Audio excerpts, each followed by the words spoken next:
It's Kraken Week from July 1st to July 7th. And what is Kraken Week? Well, it's when tabletop RPG creators post videos around the theme underwater or ocean. It's inspired by Shark Week, except this event is much cooler. Ha! Ahoy, everybody! Today we're going to be taking a look at some of my nautical miniatures, and I'm going to be talking about a very special cursed magical item.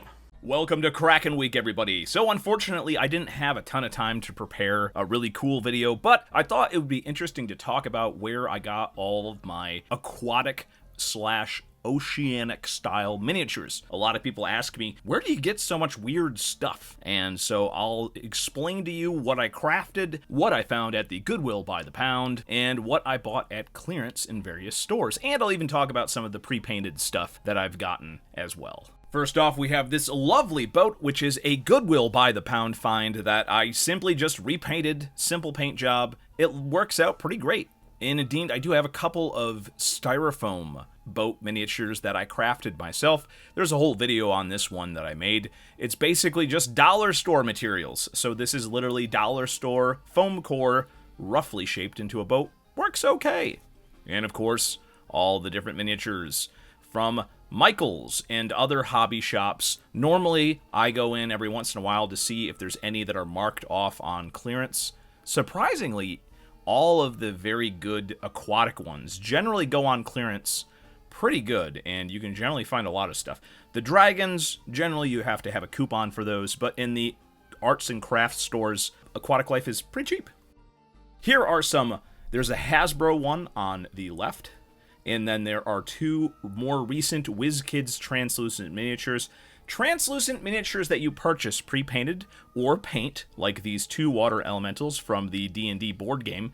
Yeah, they're more expensive, but sometimes it's just easier to buy the official miniatures if you need translucent material. Of course, some of the best elemental translucent miniatures come from the Pathfinder Battles Shattered Star set. Impressive sculpts, really unique stuff, and some of the WizKids elementals are available unpainted, and those are also excellent options.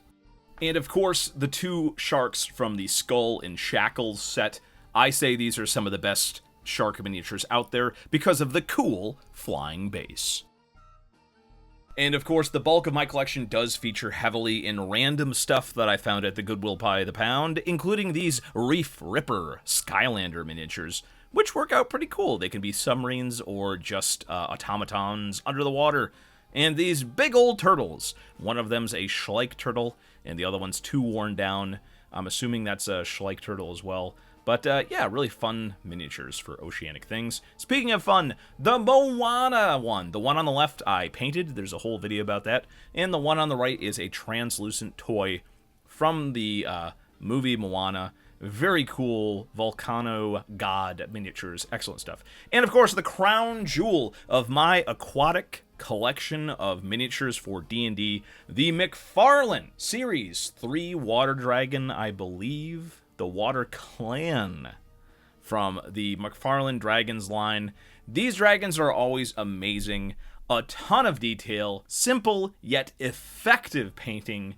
And this one even has some translucent fins, which just look really good.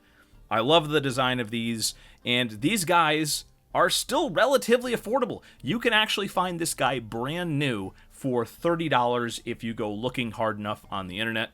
Not too bad. This guy makes an amazing encounter underwater dragon. It definitely is something interesting that I don't think many people see, especially in D&D. They're not going to consider they're going to run into like this bizarre underwater dragon. Amazing, amazing. So that was some information about my miniature. Let's talk about the Cursed Coral Ring of the Sea. This is one of the items from the Whale of a Time dungeon crawl that I recently wrote, and it is just one of the cursed items that players can pull up from the sea. The central hook of the dungeon crawl was definitely directly inspired by the video game Dredge, where you dredge up from the bottom of the sea just a bunch of cursed items. In this dungeon crawl, you're hired to sort of like get them out of the sea so their evil influence would stop screwing up trade routes and whatnot. But the player characters will always get more than they bargained for, because certain things happen and they might be tempted to use the powerful but unpredictable magical items. And the coral ring is one that's, it's not really positive. It does a lot of bad stuff. Now, there are some positives, possibly, but the effects of the ring are completely random. What was really amusing is that the D&D group who got this cursed item never turned it in at the end of the quest. So they just kept this random oceanic item with them, and they kept on using it, trying to find, like, an advantage in something that would happen. And I tried to explain to them that, like, due to the item's nature, it would just do random things, but they kept on trying to, like, trade it and show off its magical power, and it would all go horribly wrong. They would try to prove, oh, this is a powerful magical item, so one of them would put on the ring, and all of a sudden their head would turn into this ocean monstrosity, and they would just start garbling out aquatic language because they couldn't speak common or any other language anymore. And it was just a huge mess. But sometimes players make their own fun when it comes to cursed magical items like this. Now, I put the simplified version of this ring up for grabs. You can find it in the description of this video. I hope you include it in your next oceanic game as a very cursed item. Players can find out that it's a transmutation-based magic item, but they won't find out more until they get brave enough to put it on themselves.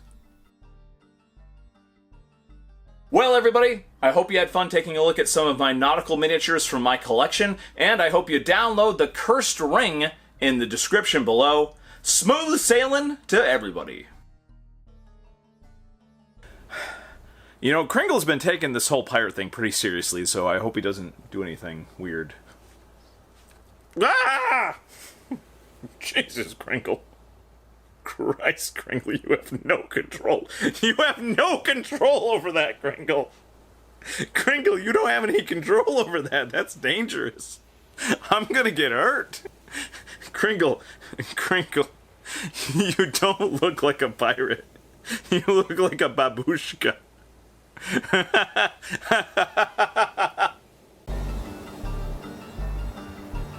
Make sure you check out all the other awesome Kraken Week videos in the playlist, and you can also search YouTube for Kraken Week to see what everybody is making this year.